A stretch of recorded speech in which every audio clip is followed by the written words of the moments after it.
If you're just tuning in to this channel, aka Whitfield 2, understand I am a handicapped, homeless old lady that fights for truth. The beginning of this saga starts at Halo 7 Angel, where I expose government, discriminating housing, drug dealers in the government, and more. I am subscribed to that. Then the saga goes on to A.K. Whitfield.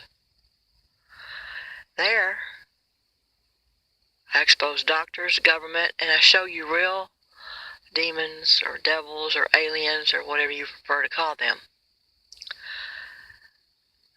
I am now homeless, but I still have my soul, and my eyes are still brown. You probably don't understand that because you haven't done all the videos on all my channels. This video is about cop-out Christians. These are the kind of Christians that just say, "Oh, poor thing, I'll pray for you," instead of actually taking action. The Acts of the Apostles. On your judgment day, God just might ask you, why didn't you help that homeless person? Or why didn't you help that person hurting? You could have, but instead you just said, "Oh, I'll pray for you." Now, while prayers of the righteous availeth much,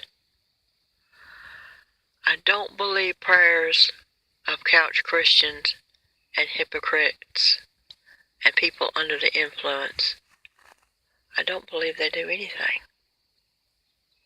As a matter of fact, there's a passage in the Bible that says don't waste your prayers on certain people.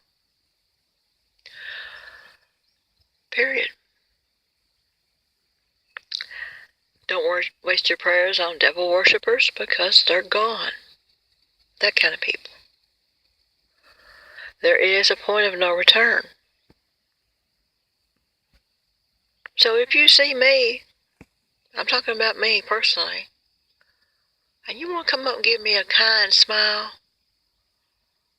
and some encouraging words, a couple of dollars, or a can of chicken noodle soup, oh, that's wonderful. But don't come up and ask me my problem, what's going on, and when I tell you, you say, "Oh, I'll pray for you." You can save your prayers for yourself. Because if you can't step up and step out of your safety zone and give me a dollar or a can of soup or a tank of gas, I don't want your prayers. I reject them because they're not coming from the heart. If you're coming up to me to be nosy, don't waste your time. But if you're coming up to me to help me, to assist me in my pilgrimage, you're welcome. If you come to me in peace and not to cause me problems, you're welcome. God is going to ask you on your judgment day. There will be an accountability. What will you say? When he asks you, why didn't you give her that spare dollar that you was going to buy a lottery ticket with? What are you going to tell him? Just some food for thought, if you can still think.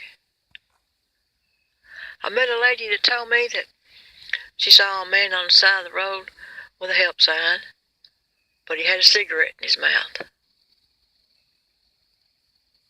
He didn't need no help, he had a cigarette in his mouth.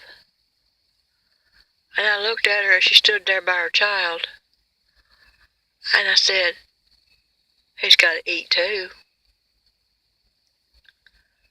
Well, that embarrassed her in front of her child, that I called her out, that she still had to be human. She didn't help me after that because I called her out. She has a dark heart. She's a pastor's wife. That's right. Most of you so medicated you don't know who's doing what to who. She wouldn't help him because he had a cigarette in his mouth. He still had to eat. And that's why I don't go to church nowadays. Because the love of many is wax cold. That means they don't have any. Oh, they can pretend to be human. They can pretend. What are you? Are you still human? What does it take to be human? It takes compassion and caring. Stepping out of your safety zone, your box, risking it for another person. Jesus was a supernatural being, but he was human. He died on the cross for you. Think about that. What have you done for God lately? Really, what have you done for God lately? Have you fed his people? Have you stepped out of your box, safety zone? Have you humbled yourself? Have you stopped drinking? Have you stopped smoking? Have you stopped your meds? Think about it. Hope to see you. Hope you come by and give me $1 and I'll get to bless you. God loves a cheerful giver. You can believe that. And before you think, oh, well, she's homeless because she wants to be. Well, I want you to think about the news that you're watching. All them people on that island homeless because that volcano wanted them to be, or because they wanted to be. The wildfires in California, are all them people homeless because they want to be? Because they choose to be? When your house burns down, will you choose to be homeless? Because you didn't pay your insurance. You think about that. If you can still think. I hope to see you on my pilgrimage. I hope to see a bright, caring smile.